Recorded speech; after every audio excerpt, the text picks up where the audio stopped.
Good morning. Hey, hello, hi, how are you? At work, it is 6:15. Coffee talk with a nurse. So, sorry about the printer. I have a loud old printer. I'm not sure if I talked about it yesterday or not. My days are kind of blurring together. So state came in and is in our building doing a survey. And so everybody is like heightened and crazy. And I keep telling everybody, if you do what you're supposed to do every day, when state comes in the building, then there's no crazy needed. But nobody wants to listen to me. So I just sit in my office and be happy because I'm doing what I'm supposed to be doing. So we're not sure when they're gonna exit. Not sure at all.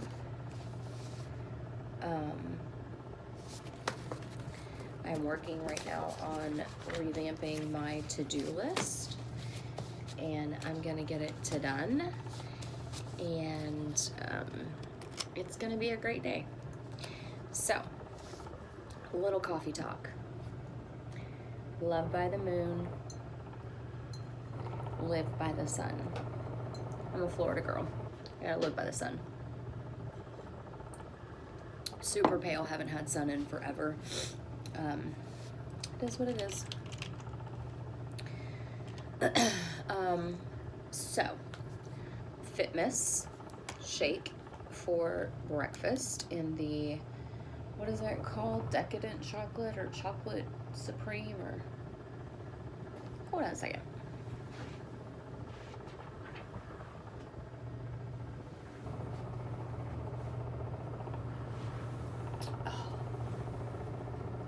Chocolate delight, because that was really hard to remember, right? I'm just letting some of the foam from shaking up the milk settle a little bit, and then we're gonna hop into that. Looking at the computer, sorry, trying to work and do my coffee talk. I don't know what these people are doing. So, state survey. Ours at this point in time is a complaint survey, not a state survey. So they, facilities are governed. They have governing bodies over them. And when someone makes a complaint, that governing body comes in, survey team, to see if the complaint is valid and can be substantiated, or if it can be debunked. Most of the time, they're not actual validated complaints. They're complaints based off of people who are attention seeking, drug seeking, entitled, and they're not given the attention that they feel like they deserve as far as one-on-one. A nurse on a unit typically has anywhere from 8 to 16 patients, depending on the type of facility, the type of, she doesn't have that.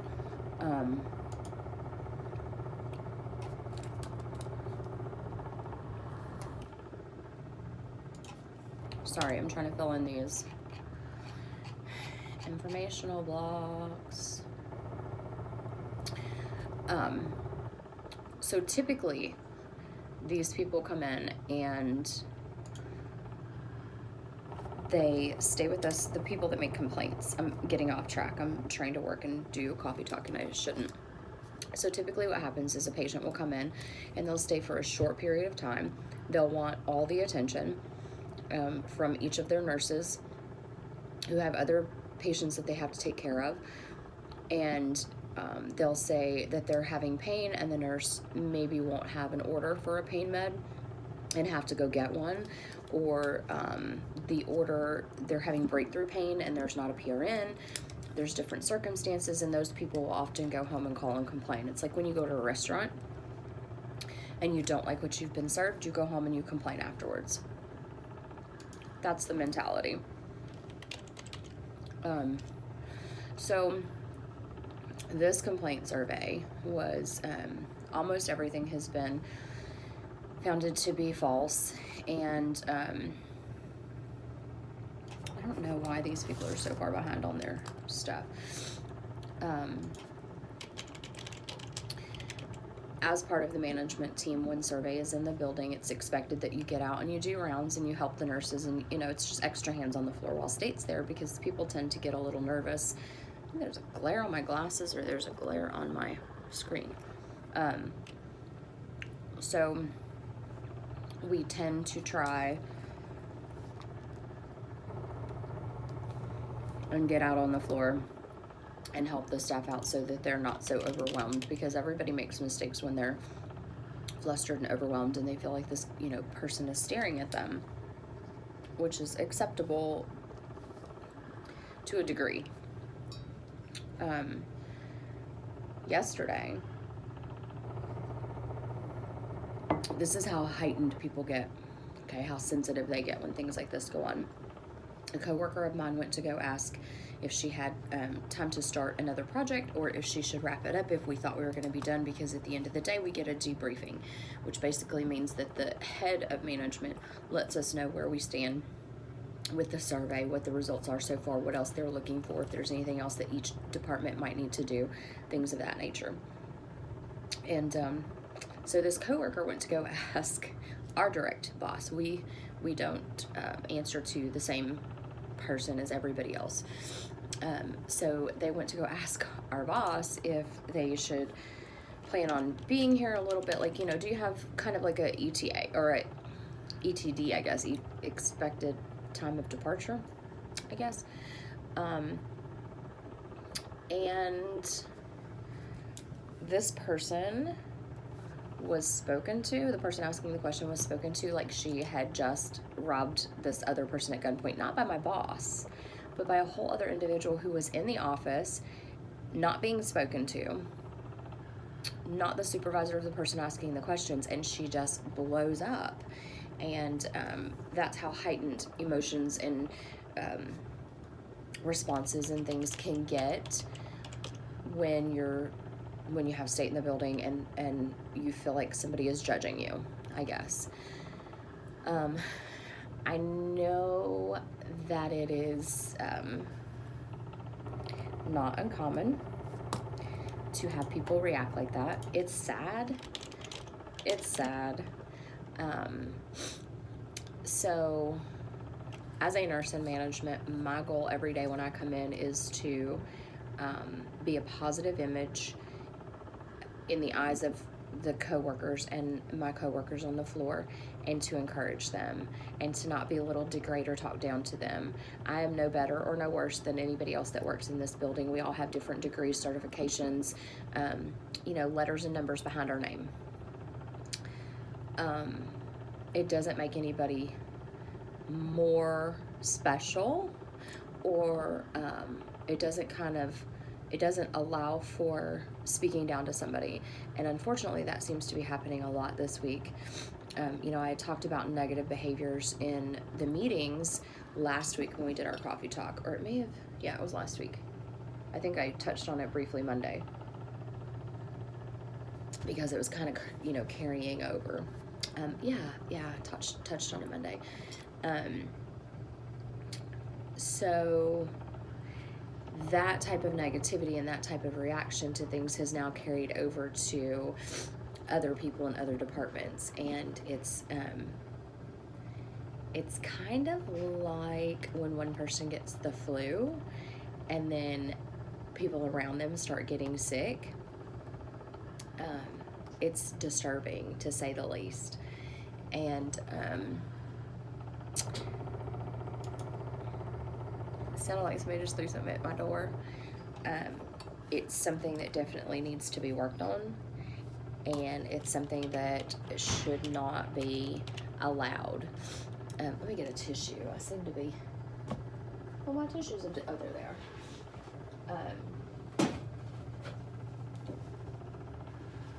It seems to be...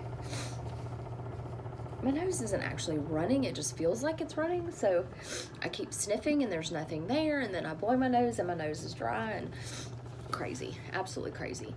And now I've lost my hand sanitizer. Look how my speak words. Look how red I made my nose.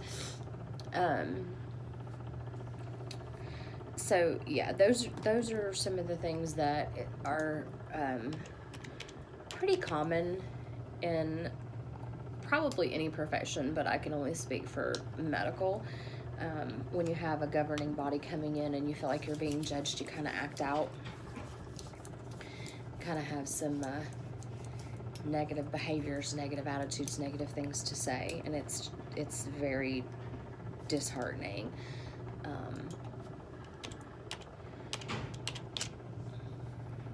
So today I'm going to really focus on just being a positive, putting a positive spin on everything. Okay, so something I don't normally do. I saw Star Wars The Last Jedi.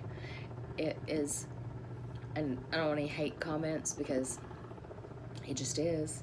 It was my first Star Wars movie, and I actually liked it.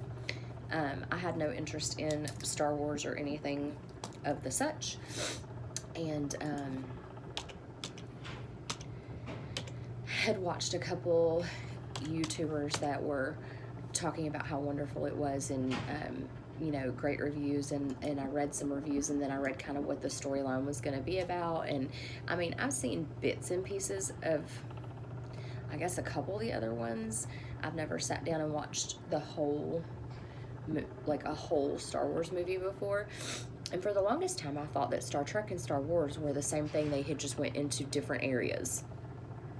That's how uneducated I am. But I really had a good time. I love Yoda.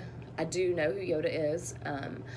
I was disappointed that he was not one of the main characters. I don't know how the storyline is supposed to have unfolded to get us to where we were. And you know, I'm not a Star Wars junkie. I don't know all the facts, but I will give it credit where credit is due. And that was an amazing movie.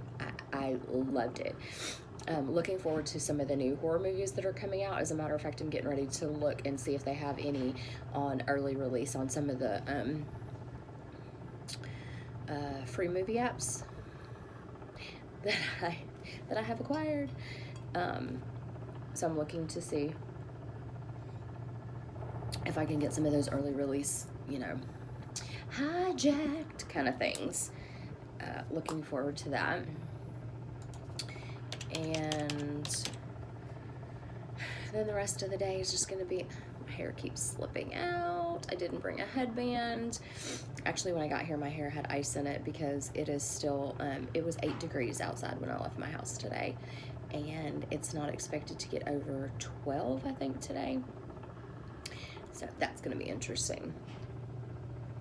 You know how I touched on short staffing? Here's another one that I wanted to talk about. I'll touch on it today, and then we'll talk about it a little bit more tomorrow. When is short staffing actually a care concern? Meaning, when you don't have enough nurses, at what point does it become almost mandatory that your management come in? I came into work this morning at 4:45. And as I'm walking in, a group of nurses were standing there talking, and I said, "Hey guys, how was last night?" And I got that ridiculous giggle, smirky kind of, you know, and I said, "Okay, well, what happened? Is there something I can help with? I don't have anything I have to have done for about 3 hours. I can help you guys if you're behind on MedPass." They said there was 4 nurses for an entire building. We have 3 open working units. Each unit has no less than 40 people. So 3 times 40, not 3 times 4, 3 times 40, okay? Divided by 4 nurses. Not all of which who like to play together, not all of which like to help out each other, and not all of which are social, which is fine. I'm not social when I'm on the cart either. So I asked one of the nurses, I said, "Well, can I hop on a cart and help?" And she said no, she'd had it under control. She'd finally gotten it under control after someone had passed, 2 people had fallen, and they had sent 2 people out to the emergency room. Okay, so that's what I'm talking about with short staffing. That's what I've been asking you guys to make your comments about. Um, to me, 4 nurses in a building for over 100 people is simply not safe. I'm not going to sugarcoat. I'm not going to lie. I'm not going to hide it. I'm not going to say, oh my gosh, what if my employer ever sees this video? 4 employees taking care of. Now, granted, you have your CNAs, okay? You have 1 to 2 CNAs per nurse. Let me put this scenario in your mind, and then you comment below, or you email me at southernmomwithapalm@mail.com and let me know your feelings on this, your honest feelings, okay? You're not going to hurt my feelings. I stand firm on my belief that understaffing is a huge issue, one of the biggest causes for nurse burnout and employee, like the disgruntled employees. So let me put this scenario to you. You have your nurses on the floor doing their med pass. Say they're doing their 10, 11, 12 o'clock med pass at night, okay? Our units are broken up. 2 are on the same side of the building but different floors. 1 is on the same floor as the upper. However, there is a double locked corridor in between. Okay, so the 1 nurse who's on this side of the double locked corridor, there was 1 nurse on this side. There were 2 nurses on the upper floor over here and 1 nurse downstairs. Now, they have a revolving nurse, which is one of the nurses on the upper floor from this side, goes up and down, or across and down, to see if they can lend a hand if there's anything that needs to be done. Let me pose this question. You have 4 nurses. 1 is on break, which they are entitled to have. 1 is in a room giving medication to a tube patient. 1 has a code, and the other nurse is, say, has a fall, and they are assisting their patient out of the floor, and that patient, probability of a hip fracture, okay? All 4 of those nurses are legitimately in a situation where you can't be at 2 places at once. Yes, of course, the nurse on break would come off break and lend a hand wherever, preferably to the code. And then you have the techs who are in a room doing two-person care on, say, a morbidly obese person. Each of your caregivers are in a different area of the building. It's the middle of the night. There is no other floating staff around. Like during the day, the management kind of floats around to see if there's any issues that we can help with, and so forth and so on. You are asking that nurse to not only put that person's life on the line, because at some point you have to get help. So you can yell and scream as loud as you want to, but if you're on the other side of a door of a double locked area, offices in between, your techs, you have 2, so 1's on break and 1's doing care, or both of them are doing care on, a large person, or a person who maybe is total care because they're non-responsive, something of that nature. You're putting so much pressure on that nurse for no reason, when you could just simply bring in another nursing staff member and adequately staff your building. And so I know I keep going back to this in my coffee talks, but it's a problem that I see that is becoming more and more apparent to me when I walk in at 5 in the morning, 4:45, 5 in the morning, and these people are expressing to me how they feel unsafe in their job. So again, I'm going to say, leave your comments down below. Hit that like button if you like the Coffee Talk with a Nurse. Even if my topics aren't maybe something that you're interested in, you can always comment down below and tell me what you would like to talk about in the mornings. I would love to get the interaction going. If you have nursing friends, have them hook onto this channel. Hit that subscribe button so you know. I occasionally will upload 2 or 3 videos a day. They may only be 5 to 10 minutes long, but it's as things arise during the day, I like to talk about them. And I think that's a wonderful way to do it. So at that mark, I'm going to say I'm going to get to work, and I hope you guys have a wonderful day. I will more than likely pop on later. I will be doing some Facebook Lives pretty soon, just trying to get some structure to the format and what I want to, the topics. I'm pretty hummingbird brained. Like, I flutter from one thing to another as it floats through my head. I've always been like that since I was a child. It can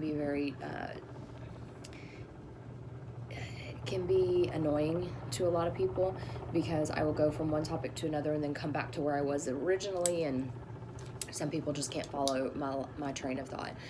But it works for me, so I'm good with that. So you guys, I hope you are having some great coffee. I hope you love by the moon and live by the sun, and I will talk to you soon. Peace and pop love.